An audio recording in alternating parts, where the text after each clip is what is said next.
નમસ્કાર. રાજકોટમાં 150 foot ring road પર આવેલા શિવમ પાર્ક અને કિસ્મતનગર વિસ્તારના રહેવાસીઓએ વોર્ડ નંબર 9માં થાળી વગાડી વિરોધ નોંધાવ્યો. રહેવાસીઓના કહેવા મુજબ વિસ્તારમાં રોડ રસ્તા અને પાણી ભરાવાની ગંભીર સમસ્યાઓ હોવા છતાં વારંવાર રજૂઆત બાદ પણ કોઈ નિરાકરણ આવ્યું નથી. સ્થાનિકોના કહેવા મુજબ કોર્પોરેટરો વિસ્તારની મુલાકાત લેતા નથી અને સમસ્યાઓ પ્રત્યે ઉદાસીનતા દાખવી રહ્યા. રોષે ભરાયેલા લોકોએ ચેતવણી આપી છે કે જો તાત્કાલિક સુવિધાઓ ઉપલબ્ધ નહીં થાય તો આગામી ચૂંટણીમાં મતદાનનો બહિષ્કાર કરવામાં આવશે.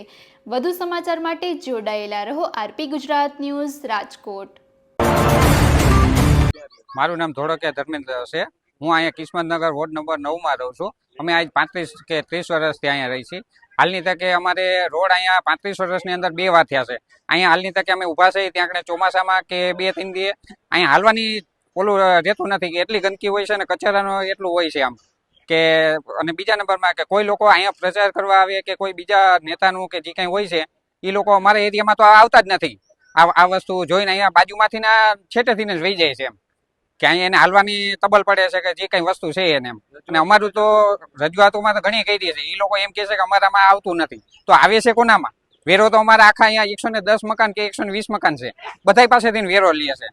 તો એ વસ્તુ આવે છે કોનામાં? તો એ વસ્તુ એ લોકોમાં આવતો નથી, કોર્પોરેશનમાં આવતો નથી. તો વેરો અમારી પાસે શેનો લે છે એ લોકો?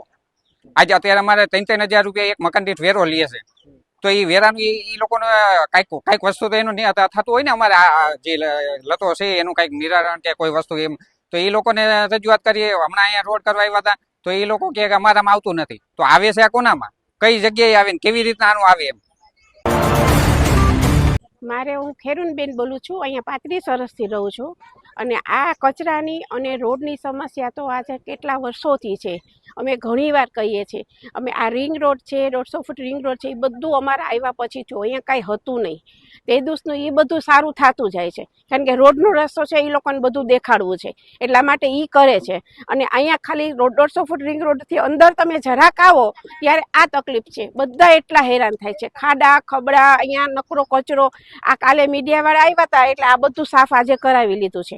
નકર અહીંયા કોઈ સાફ કરવા આવતું નથી. અને ચોમાસામાં તો તમે અહીંથી ચાલી નથી શકતા, એટલી ગંદકી છે. અને અમે કહીએ છીએ તો કે અમારામાં આવતું નથી, અમારામાં આવતું નથી. આપણે અહીંયાના કોર્પોરેટર છે એને મેં ફોન કર્યો તો અહીંયા રોડ બનવા આવ્યા તો બનતા હતા ત્યારે જ મેં ફોન કર્યો કે ભાઈ અમે આવી રીતના અહીંયા ઠેઠ સુધી રોડ બને છે તો અમારે થોડોક બની દો.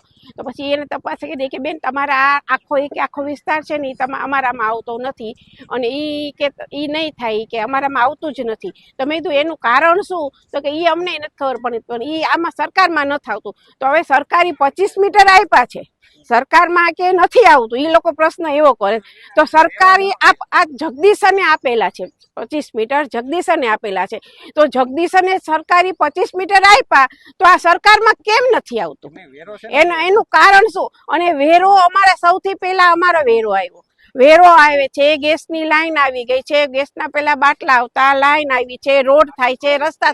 એ બહુ અમે બધાના આખા સોસાયટી મોટી મોટી સોસાયટીમાં 2-3 વાર રોડ થાય ને ત્યારે અમે કહીએ ને ત્યારે અમારો રોડ થાય એકદમ સાવ ખરાબ રોડ. 35 વર્ષની અંદર 2 વાર રોડ થયો છે. એ બધાનું થાય ને ત્યારે અમે કહીએ કે ભાઈ હવે રોડનું અમને કંઈક કરી દો, અમને કરી દો. કે સોસાયટીમાં તો બધું થાય જ કારણ કે આ સોસાયટી વાળા છે, અહીંયા થાય. અમે કહીએ તો ન થાય. પછી આટલા 35 વર્ષની અંદર 2 વાર રોડ થયો છે.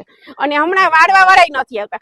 વાળવાવાળાની ફરિયાદ કરે છે, વાળવાવાળાની બાઈ એક આવે છે એની તકલીફ એટલી છે, વાળતી જ નથી. કહીએ છીએ તો વાળતી નથી, ઉપરથી વાળ. અને એમ કહીએ ને કે ભાઈ તમે ધૂળ છે તમે લઈ લો, મારામાં નથી આવતું.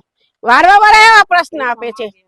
એમ કાંઈક કહે તો કે શું કહે તહેવાર આપો, 7મ 8મ દો, ઓલું દો, બધું પૈસા લેવા આવે.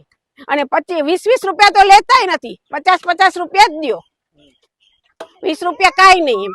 અને આ અમારે આ છે ને તકલીફ છે અમારા ઘર. અમારા લતામાં 35 વર્ષથી હું પોતે જૂની લઉં છું. અમે અમુક ઘર હતા તો તે દિવસની આ પ્રશ્ન છે. મહેરબાની કરીને સોલ્વ કરે તો સારું છે. નકર અમે તો રહેવાના જ છીએ. અમે કઈ અમારી એટલી બધી કેપેસિટી છે નહીં કે અમે મોટા બીજા સોસાયટીમાં જઈને અમે રહેશું. અમારી એટલા પૈસાવાળા અમે કે છીએ નહીં. તો સોસાયટીમાં અમે કેમ રહેશું? અમારે તો 25 મીટરમાં રહેવું જ પડશે. અમે ક્યાં જાશું ભાઈ? અને આ અમારા બચ્ચા છે, અમે લઈને અહીંયાથી જવું જ પડશે. સાજા થાય, માંદા થાય.